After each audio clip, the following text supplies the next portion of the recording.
Hello everyone, good morning, welcome all of you. आप सभी का स्वागत है आज की इस क्लास में। मैं हूं मुकेश कटारे। मध्य प्रदेश लोक सेवा आयोग मुख्य परीक्षा 2024 और आगे के सिलेबस को लेकर के ये क्लास जो है हाइब्रिड मोड में चल रही है। ऑनलाइन और ऑफलाइन दोनों आप साथ साथ में इसमें पढ़ सकते हैं। पिछली क्लास में हमने एक टॉपिक शुरू किया था पेपर 3A का, जिसमें विकसित भारत 2047 लगभग 75% ये जो टॉपिक था ये पूरा हो चुका था। इसका एक सेक्शन छूट गया है। मान लो क्वेश्चन ऐसा आ जाता है कि विकसित भारत 2047 में प्राइवेट सेक्टर जो है उसकी क्या भूमिका रहेगी, और विकसित भारत 2047 इस लक्ष्य को, इस दृष्टिकोण को पूरा करने के लिए कौन कौन सी चुनौतियां हो सकती हैं।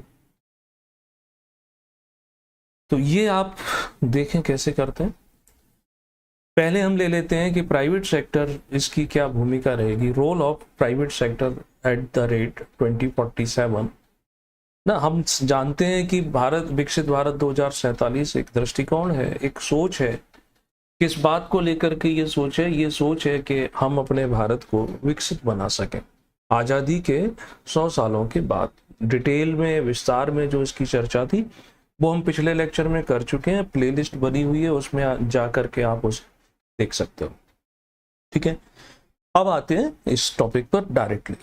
विकसित भारत 2047 के जो लक्ष्य हैं प्राप्त करने के लिए सभी की भागीदारी आवश्यक है, चाहे युवा हो, चाहे किसान हो, चाहे वो उद्योगपति हो। तो प्राइवेट सेक्टर की जो भूमिका है उसको हम नकार नहीं सकते, उसको इग्नोर नहीं कर सकते, उसको छोड़ के आगे नहीं बढ़ सकते। चूंकि प्राइवेट सेक्टर कहीं ना कहीं आज भारत में गवर्नमेंट सेक्टर की तुलना में कैसा है, ज्यादा एफिशिएंट है। उसके पास नई लेटेस्ट तकनीक है, उसके पास मेरिट यानी योग्य स्किल्ड लोग ज्यादा है। क्योंकि गवर्नमेंट सेक्टर में सामाजिक न्याय के दृष्टिकोण से रिजर्वेशन को ध्यान में रख करके भी कुछ चीजें की जाती हैं। तो प्राइवेट सेक्टर अपनी नवीनता, अपनी दक्षता, नवीनता का मतलब है इसमें इनोवेटिवनेस भी कह सकते हो, एफिशिएंसी और पूंजी के बल पर इस राष्ट्रीय लक्ष्य को प्राप्त करने में महत्वपूर्ण योगदान दे सकता है। ये आपका एक इंट्रोडक्शन हो जाएगा। फुल क्वेश्चन जो आता है ना, तो 3 पार्ट में हमें लिखना होता है। उसका पहले इंट्रोडक्शन, मेन पार्ट या मेन बॉडी बोलो, और उसके बाद उसका कंक्लूजन। ये इसका इंट्रोडक्शन हो सकता है। अब आगे क्या करेंगे कि निजी क्षेत्र की भूमिका को हम कैसे दिखा सकते हैं। तो पैराग्राफ चेंज करेंगे, आप ऐसा लिख सकते हैं कि अर्थशास्त्रियों या फिर हमारे देश के नीति निर्माताओं के द्वारा निजी क्षेत्र की भागीदारी को अनेक बिंदुओं से स्पष्ट की गई है, जिसमें से कुछ जो हैं वो हमारे सामने इस प्रकार हैं, या उनमें से कुछ प्रमुख बिंदु इस प्रकार हैं। और वो प्रमुख बिंदु आप अपने हेडिंग डाल करके, अगर हेडिंग डाल के लिखना आपको ठीक नहीं लगता है तो सीधे सीधे पॉइंट के रूप में लिख दीजिए। ओके, पहला आ जाता है इन्वेस्टमेंट, निवेश। ठीक है, अब निवेश यानी बुनियादी ढांचा। हम अपने देश को विकसित बनाना चाहते हैं, तो विकसित बनाने के लिए सबसे पहली कंडीशन, सबसे पहली शर्त यही है कि यहाँ पर जो फंडामेंटल स्ट्रक्चर है वो अच्छा हो। यानी इसके अंतर्गत आ जाती हैं आधारभूत सुविधाएं, यानी कि ट्रांसपोर्टेशन, चाहे वो सड़क मार्ग हो, चाहे वो रेल मार्ग हो, चाहे हवाई मार्ग हो, चाहे पोर्ट हो। फिर आता है इसमें बिजली यानी ऊर्जा, है ना, कम्युनिकेशन। तो ये वो सेक्टर हैं जिनके बल पर हमारा जो फंडामेंटल स्ट्रक्चर है वो काम करता है। तो इन सेक्टर में निवेश जो है वो ज्यादा से ज्यादा किया जाए। सरकार की अपनी सीमाएं हैं, अपनी क्षमताएं हैं, इसलिए सरकार के अलावा भी एक ऑप्शन होना चाहिए। तो प्राइवेट सेक्टर आकर के इसमें क्या करे, इन्वेस्टमेंट बढ़ाता है ना। इसी तरीके से इंडस्ट्री की बात करते हैं। इंडस्ट्री हमेशा क्या मांगती है, परिवर्तन मांगती है। यानी इसमें नई तकनीक, नई मशीनों का लगातार उपयोग करते रहो तो आप मिनिमम इनपुट में मैक्सिमम आउटपुट ले सकते हैं। तो नई तकनीक का उपयोग करते हुए उद्योगों का क्या करना चाहिए, विस्तार करना चाहिए, है ना। ये पॉइंट भी यहां इसमें आपको लिखना चाहिए। ठीक है, इससे क्या होगा, भाई विकसित भारत बनेगा कैसे? सभी व्यक्ति को पास रोजगार होगा, सैलरी मिलेगी, सुविधाएं होंगी, तो इससे रोजगार के अवसर पैदा होंगे, गरीबी में कमी आएगी। फिर निजी सेक्टर किसमें भूमिका निभा सकता है? शिक्षा और स्वास्थ्य के क्षेत्र में, एजुकेशन एंड हेल्थ। शिक्षण संस्थान आज एक भारत की बड़ी विडंबना है कि हमारी जो एलिमेंट्री एजुकेशन जिससे शुरुआत होती है, प्रारंभिक शिक्षा, अधिकांश बच्चे प्राइवेट स्कूल में पढ़ते हैं या पढ़ाए जाते हैं। कंपैरेटिवली अगर हम तुलना करें शासकीय स्कूलों की तुलना में, उन्हें वहां पर एजुकेशन अच्छी मिलती है। और यही धारणा कहाँ बनी हुई है? आज हेल्थ सेक्टर में बनी हुई है। यदि बीमार व्यक्ति को अच्छा इलाज चाहिए तो कहाँ जाना पड़ेगा? प्राइवेट सेक्टर में जाना पड़ेगा। ये बिटर ट्रूथ है कि कई गंभीर बीमारियों का इलाज हमारे देश के सरकारी संस्थानों में नहीं होता, एम्स में होता है। वो भी एम्स तो भारत में अलग अलग जगह खुले हुए हैं, लेकिन जो सुविधाएं दिल्ली के एम्स में है वो कहीं नहीं। लेकिन इतना ज्यादा उसके ऊपर दबाव रहता है कि नंबर आने में काफी समय लगता है। तो शिक्षा और स्वास्थ्य सेवाओं में क्या किया जाए? गुणवत्ता, और निजी सेक्टर इसमें बढ़ चढ़ करके हिस्सा ले। थोड़ा जो उसका मोटिव रहता है ना, प्रॉफिट कमाने के इस ढांचे से वो बाहर निकल के उसको काम करना पड़ेगा। ठीक है, ये कुछ पॉइंट हो गए। इन सेक्टरों में निजी सेक्टर अपनी भूमिका, अपने रोल को महत्वपूर्ण ढंग से निभा सकता है, निवेश, इन्वेस्टमेंट बढ़ाकर। तो ये हमने 3 पॉइंट के अंतर्गत इसको ले लिया। अगला पॉइंट आता है नवाचार, इनोवेशन। पुराने परंपरागत तरीकों को छोड़ करके नए प्रकार की तकनीक, नए प्रकार के विचारों को अपनाया जाए, यानी नई तकनीक का विकास हो, उनका उपयोग बढ़े। किस रूप में? व्यावसायिक रूप में। एक व्यक्ति ने अपनी मेहनत करके कोई नई विधि, नई तकनीक बना ली, मान के चलते हैं कि पानी को वो प्यूरिफाई कर सकता है, गंदा पानी है, नाले का पानी है, मगर उसके पास ऐसी तकनीक है कि उससे वो उसको पीने लायक बना सकता है। लेकिन उस तकनीक का अगर व्यावसायिक उपयोग नहीं होता है तो वो तकनीक काम नहीं आएगी। तो ऐसी तकनीकें जिनका हम कमर्शियल यूज कर पाए, इससे हमारे देश की प्रोडक्टिविटी बढ़ेगी, उत्पादकता बढ़ेगी। उत्पादकता का अर्थ हो जाता है कि कितना अधिक उत्पादन आप कर पा रहे हो। तो प्रोडक्टिविटी बढ़ेगी, इसका मतलब यही है ना कि देश हमारा विकसित होगा, ये कॉम्पीट कर पाएगा, यानी कि मुकाबला कर पाएगा किसका? विकसित देशों का। अनुसंधान और विकास में, डेवलपमेंट और रिसर्च एंड डेवलपमेंट, जब कभी भी नई तकनीक, नई चीजें, तो उसके लिए अनुसंधान की जाती है, खोज किया जाता है, तब जाकर के विकास होता है। तो अनुसंधान और विकास में आज हमारे देश में बहुत कम खर्च होता है। मजबूरी है, जानबूझ के तो कम नहीं करते, लेकिन मजबूरी ये है कि इतनी बड़ी आबादी की पहली जरूरत है कि उसके लिए भोजन, उसके लिए आवास उपलब्ध कराया जाए, और तब जाकर के फिर कहीं हम सोच पाते हैं बहुत छोटे लेवल पर कि अब हम रिसर्च करें, डेवलपमेंट उससे होगा। याद करो कोविड जब आया था तो वैक्सीनेशन की बात थी, भारत सरकार के द्वारा स्वदेशी टीके की खोज की गई। तो कोई भी वैक्सीन बनता है, वैक्सीन बनाने में 5 से 10 साल तो मिनिमम लग जाता है। लेकिन ये एक ऐसा समय था, ऐसा विपरीत समय था कि जहां हम इतने लंबे समय तक इंतजार नहीं कर सकते थे। नई बीमारी थी, इसके क्या परिणाम होंगे कुछ पता नहीं था, सभी लोग डरे हुए थे। उस दौर में वैक्सीन का निर्माण किया गया, कोविशील्ड बनाई गई प्राइवेट सेक्टर के द्वारा, कोवैक्सीन भारत सरकार ने बनाई। अब उसके कुछ दुष्परिणाम घोषित रूप से तो देखो सरकार नहीं मानती है कि इसी के दुष्परिणाम हैं, लेकिन हम ऐसा समाचार पत्रों में पढ़ते हैं कि व्यक्ति को साइलेंट अटैक, वो नाच रहा था गिर गया, जिम कर रहा था गिर पड़ा, मौत हो गई, सडन डेथ।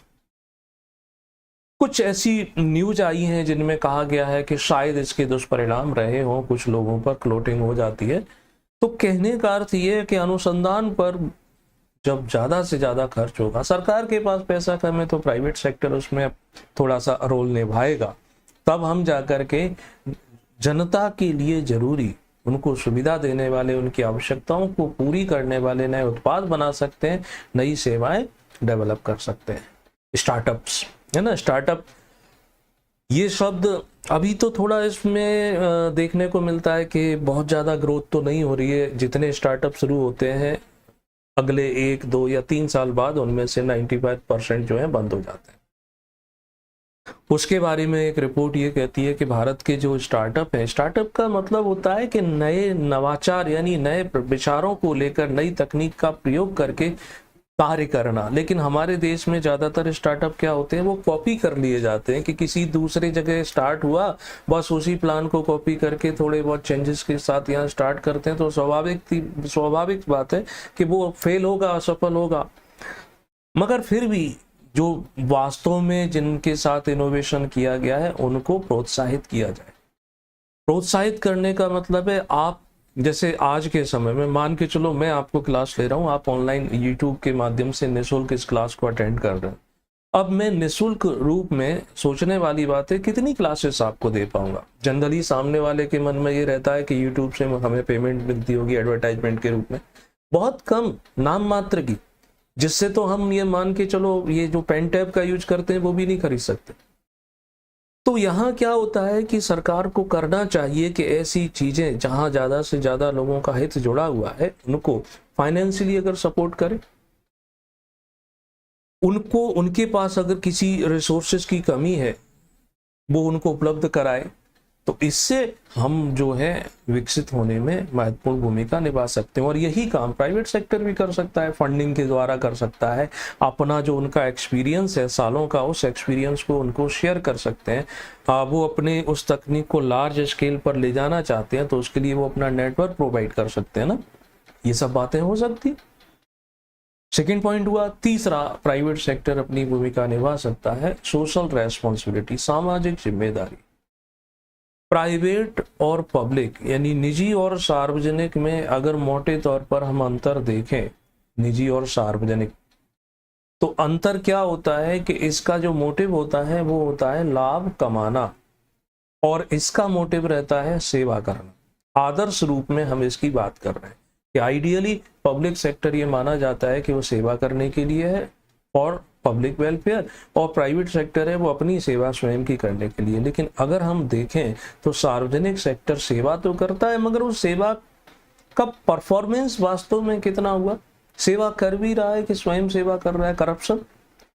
तो यहाँ बात की जाती है सामाजिक जिम्मेदारी की सारी की सारी जो रेस्पॉन्सिबिलिटी है सिर्फ सरकार की नहीं है सोशल, वो निजी सेक्टर की भी होना चाहिए। कैसे?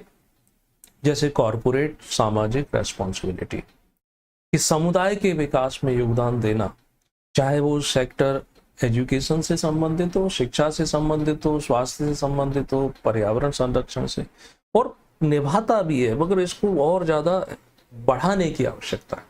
आज कई सारे हमारे देश में ऐसे फाउंडेशन है प्राइवेट सेक्टर के जो अच्छे स्कूल कॉलेज स्कॉलरशिप चलाते हैं, सुविधाएं देते हैं लोगों को, बीमारी में सहायता पहुंचाते हैं, पर्यावरण संरक्षण के लिए कार्य करते हैं, मगर इसको और ज्यादा बड़े स्केल पर करने की आवश्यकता है। समावेशी विकास, ये शब्द आता है ना, इंक्लूसिव ग्रोथ, यानी विकास किसका, सभी का, समाज के प्रत्येक वर्ग का, चाहे वो अमीर हो, गरीब हो, दलित हो, महिला हो, पिछड़ा हो, कोई भी हो, तो सभी वर्गों को कहाँ उस विकास के लाभों की जो लाभ मिलते हैं उन तक पहुंचाना, यानी उस मुख्य धारा से कनेक्ट करना, ये प्राइवेट सेक्टर ये भी निभाए। अगला आता है प्राइवेट सेक्टर की भूमिका कि सरकार के साथ सहयोग। कुछ फैक्ट बताता हूं मैं, थोड़ा सा आगे काम आएंगे, कि देखो भारत में प्राइवेटाइजेशन जो है, पहले जब देश आजाद हुआ तो सारी चीजों का किया गया हमारे देश में राष्ट्रीयकरण, नेशनलाइजेशन, यानी जो प्राइवेट प्रॉपर्टी प्राइवेट चीजें थी वो किसकी हो गई, वो सब सरकार की हो गई, है ना। अब जो नेशनलाइजेशन किया गया, राष्ट्रीयकरण किया गया, यानी बिजली भी बनाएगी तो कौन बनाएगी, सरकार बनाएगी, रेल चलाएगी तो कौन चलाएगी, सरकार चलाएगी। डिमांड ज्यादा बढ़ गई, सप्लाई कर नहीं पाए, तो फिर 1990 के दशक में क्या करने लगे हम लोग, निजीकरण फिर से करने लगे एलपीजी के नाम से।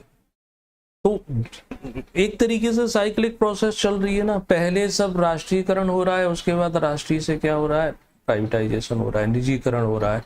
तो अब निजीकरण करने में भी सरकार भूमिका निभाती है। ऐसा नहीं था कि हमारा देश में जो प्राइवेट लोग थे वो बड़े इनके पास तकनीक थी, सब कुछ उपलब्ध था। सरकार ने सहयोग पहुंचाया कि यदि आपके पास तकनीक की कमी है तो हम सहयोग देंगे, आपको नई मशीन चाहिए तो हम विदेशों से इंपोर्ट करने में हेल्प करेंगे। तो ये तरीके से सरकार के साथ सहयोग, तो सार्वजनिक और निजी भागीदारी, जैसे हम बोलते हैं ना प्राइवेट पब्लिक पार्टिसिपेशन, इस आधार पर अब कार्य किए जा रहे हैं। जैसे सड़कें पहले सरकार बनाती थी, अब सड़कें सरकार नहीं प्राइवेट लोग बनाते हैं। पैसा खर्च होता है तो पैसे की कैसे वसूली करेंगे, तो टोल टैक्स के माध्यम से, है ना। ऐसे कई सारे प्रोजेक्ट बनते हैं, इनके द्वारा भी क्या होगा, हम विकसित हो पाएंगे 2047 तक। पॉलिसी मेकिंग अगला पॉइंट आता है, नीति निर्माण, है ना। पॉलिसी मेकिंग, सरकार को नीति निर्माण में सहयोग देना और सुझाव देना। सरकार का रवैया और निजी सेक्टर दोनों का रवैया अलग अलग होता है, लेकिन अब दोनों काम तो देश में ही कर रहे हैं। तो दोनों यहाँ पर अगर ये पॉलिसी मेकिंग के समय उनकी राय ले ली जाए, जब आप पूछ लेंगे कि हम ये पॉलिसी बनाने जा रहे हैं, प्राइवेट सेक्टर से पूछ के काम करोगे, तो फिर अल्टीमेटली उनकी ड्यूटी भी बनेगी कि ये पॉलिसी हमसे पूछ करके बनाई गई थी, तो अब हमें इसको एग्जीक्यूट करना है। तो देश हित में सरकार को नीति निर्माण करना चाहिए, देश हित में प्राइवेट सेक्टर को सुझाव देना चाहिए और उन सुझावों के अनुरूप क्रियान्वयन करना चाहिए। अब ये सब चीजें प्राइवेट सेक्टर जो है, प्राइवेट सेक्टर ये भूमिका निभाएगा। प्रश्न उठता है कि प्राइवेट सेक्टर को क्या मिलेगा इससे, उसको क्या बेनिफिट होंगे। तो उसको बेनिफिट होंगे कि उसके मार्केट का विस्तार होगा। अगर कोई कंपनी किसी एक जिले तक अपने सामान बनाती थी, बेचती थी, या एक राज्य तक सीमित थी, अब इससे क्या होगा कि जब विकसित हो जाएंगे तो वह अपने बाजार को फैला पाएगी, वह अपने प्रोडक्ट को पूरा पैन इंडिया दे पाएगी, यानी संपूर्ण भारत में, इवन एक्सपोर्ट भी कर पाएगी ना। तो ये उसे लाभ देगा, उसे बड़े बाजार के रूप में अपॉर्चुनिटी मिलेगी, उसका बेनिफिट बढ़ेगा, प्रॉफिट बढ़ेगा। तो मेन मोटिव की प्राप्ति हो रही है ना। फिर दूसरी बात आती है कि लोकल लेवल पर हमने देखा है कि कई सारी कंपनियां, कई सारी चीजें बहुत अच्छे प्रोडक्ट बनाती हैं, लेकिन वो उतना फायदा नहीं उठा पाती, यानी उनके प्रोडक्ट की कोई कॉपी कर लेता है, तो ब्रांड इमेज की बात आती है ना। तो इससे क्या होगा, निजी सेक्टर को ब्रांड इमेज बनाने में भागीदारी मिलेगी। ठीक है। नेक्स्ट, लंबी अवधि का एक होता है शॉर्ट टर्म बेनिफिट ले लेना, लेकिन शॉर्ट टर्म बेनिफिट से फायदा क्या होगा, कुछ नहीं, 2-3-4 साल का, उसके बाद फिर आप या उस लाइन को छोड़ दो, नई लाइन लेकर आओ। और अगर दीर्घ अवधि तक आपको यहाँ टिके रहना है, भारत में देखो ना, टाटा, बिरला, ये सब लोग कितने सालों से भारत में काम कर रहे हैं, तो इनकी ब्रांड इमेज भी है, इनका मार्केट भी बढ़ा हुआ है, और ये लंबी अवधि के विकास में भी महत्वपूर्ण भागीदारी निभाते हैं। तो फाइनली यहाँ पर हमारा जो ये प्रश्न था कि निजी क्षेत्र की क्या भूमिका होगी, वो कंप्लीट हो जाता है। और इसको आप निष्कर्ष कर सकते हो 2 से 3 लाइनों में, हेडिंग डाल के लिखना चाहो, बिना हेडिंग के लिखना चाहो कि निजी क्षेत्र भारत के विकास में एक महत्वपूर्ण भूमिका निभाता है। सरकार और निजी क्षेत्र को सहभागी रूप से काम करे तो विकसित भारत 2047 के लक्ष्यों को आसानी से प्राप्त किया जा सकता है, और ये कंप्लीट हो जाता है। ठीक है। नेक्स्ट, अब चलते हैं कि इस विकसित भारत 2047 का जो लक्ष्य है, इसके सामने समस्याएं क्या आएंगी, चुनौतियां क्या होंगी। तो उन चुनौतियों को भी हम समराइज कर लेते हैं। ठीक है। आप अपने तरफ से भी कुछ इसमें पॉइंट जोड़ सकते हो, और जोड़ना भी चाहिए। कुछ अपनी तरफ से भी 1-2 पॉइंट जरूर जोड़ना चाहिए, वो आपकी इनोवेटिवनेस को भी बताता है और ओरिजिनलिटी भी सामने रखता है। ठीक है। तो कई प्रकार की चुनौतियां हैं, जिनमें से प्रमुख इस प्रकार है। पहली चुनौती आती है असमानता, इनइक्वालिटी। हमारा देश जो है, इस देश में भाषा, जाति, धर्म, रंग रूप, संस्कृति, इन सबको लेकर के क्या है, विविधता पाई जाती है, डाइवर्सिफिकेशन है। इवन ज्योग्राफिकल रूप से भी आप देखो तो एक तरफ पहाड़ी इलाका है, एक तरफ रेगिस्तान, एक तरफ समुद्र तट है, मैदानी इलाका है। तो देश में प्रत्येक प्रकार की इनइक्वालिटी है, यानी आर्थिक भी है, सामाजिक भी है, रीजनल भी है। अब इन सब के लिए एक जैसे कार्यक्रम बनाना, एक जैसी योजनाएं बनाकर एग्जीक्यूट करना, ये एक बड़ी चुनौती है। कोई योजना मैदानी भागों के लिए बनती है तो वही योजना उसी रूप में हम पहाड़ी क्षेत्र में लागू नहीं कर सकते। कोई योजना शहरी वर्ग के लिए बनती है, उसी योजना का क्रियान्वयन उसी रूप में हम ग्रामीण क्षेत्र में नहीं कर सकते, आदिवासी इलाकों में नहीं कर सकते। तो ये विविध प्रकार की जो असमानताएं हैं, इनको ये बड़ी चैलेंज है, बड़ा चैलेंज है कि हम विकसित बनाना चाहते हैं 2047 में, लेकिन इसके मार्ग में बड़ी रुकावट है गरीबी, पॉवर्टी। क्योंकि देश की एक तो बड़ी आबादी, यानी हम 140 करोड़ हैं, और इस 140 करोड़ की बड़ी आबादी क्या है, गरीबी की रेखा के नीचे जीवन यापन करती है। जो व्यक्ति इतना गरीब है उसको आप रातों रात 2047 का टारगेट लेके सारे संसाधनों से युक्त नहीं बना सकते। बेरोजगारी की दर बहुत ज्यादा है, बेरोजगारों की संख्या बहुत ज्यादा है, और विशेषकर किसमें, युवाओं में शैक्षणिक बेरोजगारी देखने को मिलती है। ठीक है, फिर छिपी हुई बेरोजगारी हो गई ना, संरचनात्मक। तो ये बड़ी चुनौतियां हैं, इनको दूर किए बिना 2047 ये विकसित भारत का लक्ष्य प्राप्त करना तो बड़ा मुश्किल है। इसमें आप आंकड़े भी समावेश कर सकते हो, गरीबी के आंकड़े दे सकते हो कि इतने प्रतिशत यहाँ पर गरीब हैं, और गरीब में से भी गरीबतम इतने, है ना। वैसे ही आप बेरोजगारी के आंकड़े दे सकते हो कि बेरोजगारी की दर वर्तमान में शायद 9.1% है, जो पिछले 10-15 सालों में सबसे ज्यादा है।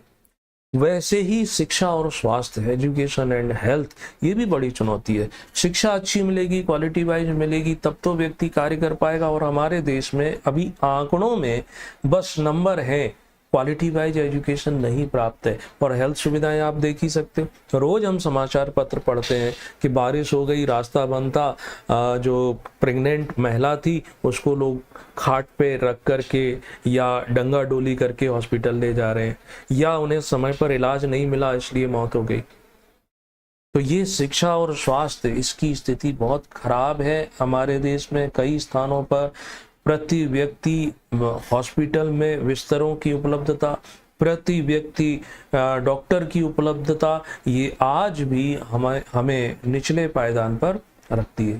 चुनौतियां हैं ना। अगला, बेरोजगारी को तो अभी हमने लिख ही दिया था कि युवाओं में है। शिक्षा और स्वास्थ्य जो है वो हम समझ चुके। नेक्स्ट अगला आता है कि हमारे देश में आप चाहते हैं कि देश विकसित हो जाए 2047 तक। कृषि तो हमारा सबसे मूल आधार है, और कृषि हमारे देश में आज भी पारंपरिक या पुराने पिछड़े तरीकों से की जाती है। कृषि क्षेत्र में उत्पादकता बढ़ाने के मार्ग में कई सारी बाधाएं हैं। एक तो पूरी की पूरी हमारे देश की कृषि मानसून पर निर्भर है, मौसम आधारित है, तो इसकी वजह से स्थिरता नहीं है, निश्चितता नहीं है। फिर भूमि क्षरण, मृदा अपरदन की समस्या है।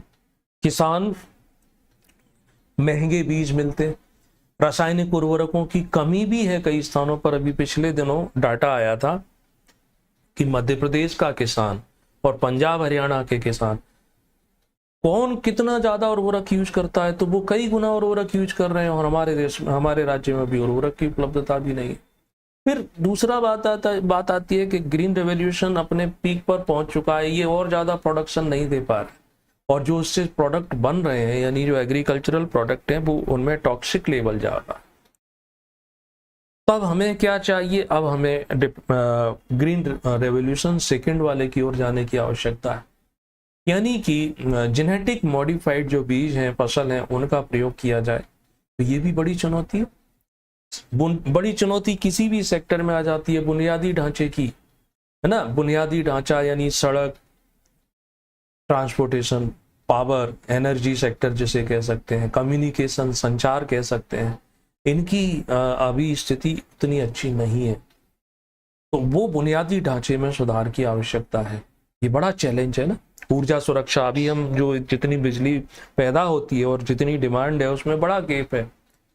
जब किसानों को सिंचाई की आवश्यकता होती है तो उन्हें बिजली नहीं मिल पाती है। उद्योगों में भी जब पीक पे प्रोडक्शन चलता है तो उनके यहाँ भी पावर कट हो जाता है, और पावर कट होने पे जब मशीनें रुकती हैं तो कई सारी मशीनें ऐसी होती हैं कि एक बार रुक गई तो रीस्टार्ट होते समय उनमें काफी समय लगता है, प्लस बहुत हद तक उनका रॉ मटेरियल जो है वो बर्बाद हो जाता है।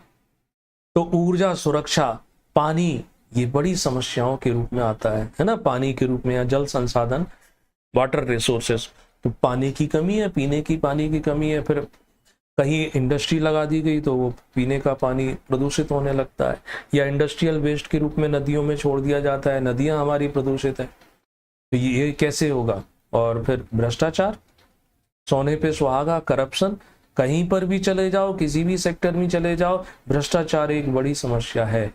और यहाँ जो लोग करप्शन मुक्त भारत की बात भी करते हैं ना, उनके ही मंत्री खुलेआम करप्शन करते हैं। जनसंख्या वृद्धि, ये बड़ी समस्या है। जिस दर से हमारी देश की जनसंख्या बढ़ रही है उस हिसाब से संसाधन नहीं बढ़ रहे हैं ना, तो संसाधनों पर, प्राकृतिक संसाधनों पर जनसंख्या का दबाव है।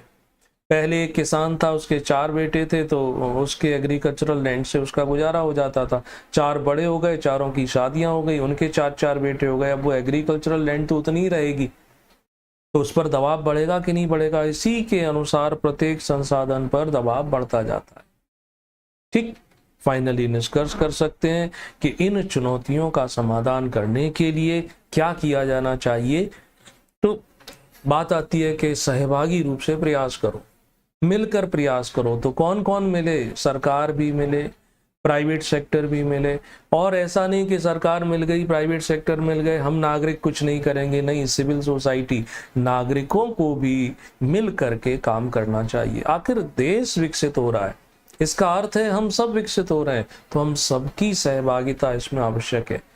इसके लिए जो पॉलिसी बनाई जाए वो कैसी बनाई जाए? इफेक्टिव पॉलिसी मेकिंग, प्रभावी नीति निर्माण होना चाहिए। निवेश, तकनीक का उपयोग, जनता की भागीदारी, ये सब दूर करना।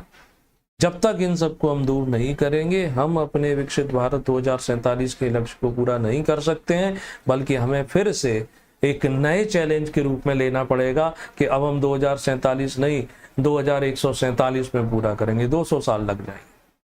ठीक है, थोड़े बहुत चेंजेस कर सकते हो इस कंटेंट में, और उसके बाद आप एक आदर्श आंसर बना करके लिख सकते हो। कोशिश की है कि क्वेश्चन को कैसे आप फ्रेम करेंगे वो बताने की।